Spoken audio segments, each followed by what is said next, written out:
Vichara charmer தினமும் மாடு மேய்க்கும் போது அந்த பாலெல்லாம் எடுத்து சிவனுக்கு அபிஷேகம் பண்ணுறாருல, இதை ஒரு சிறுவன் பார்த்துடுறான். பார்த்துட்டு போய் மாட்டுக்கு சொந்தக்கார அந்தணர்கள் எல்லார்கிட்டையும் போய், மாடு மேய்க்கிற அந்த விசார சர்மன் உங்கள் மாட்டுடைய பாலெல்லாம் எடுத்து கீழே ஊற்றிடுறான், பூமியில் நல்லா வீணாக்குறான் அவங்க பாலெல்லாம் அப்படின்னு சொல்லி பழியை சொல்லிடுறான்.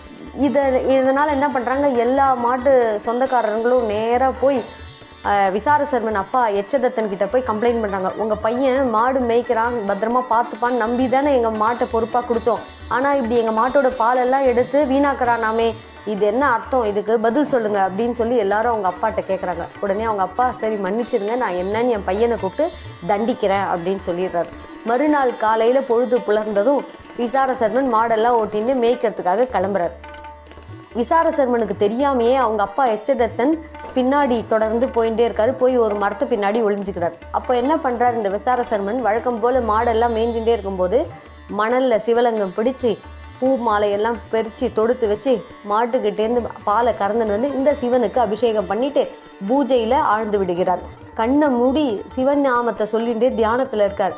அப்போ என்ன பண்ணுறாரு, இவங்க அப்பா வந்து பையனை கூப்பிடுறாரு. ஏன்டா இப்படி பண்ணுற, பாலெல்லாம் ஏன் கறக்கிற அவங்களுக்கு தெரியாமல் அப்படின்னு கேட்குறாரு. ஆனால் அது அவர் காதுலேயே விழலை.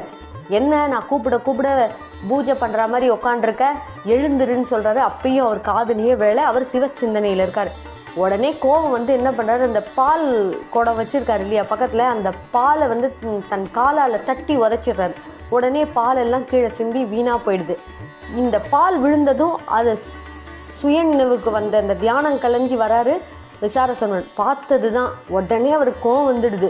சுவாமிக்கு வச்சிருந்த பாலை இப்படி காலால் எட்டி உதச்சிட்டிங்களே, இந்த கால் தானே எட்டி உதச்சிது சுவாமியோட பாலுன்னு சொல்லி கையில் ஒரு கழி வச்சுருந்தார் பக்கத்தில், மாடு மேய்க்கிற கழி. அந்த கழி எடுத்து அந்த அப்பாவோட காலில் ஓங்கி அடித்தார் பாருங்க. அந்த கழி வந்து கோடாலி மாதிரி மாறி அப்பாவோட 2 காலுமே துண்டிச்சு போய் அப்பா இறந்தே போயிடுறாரு.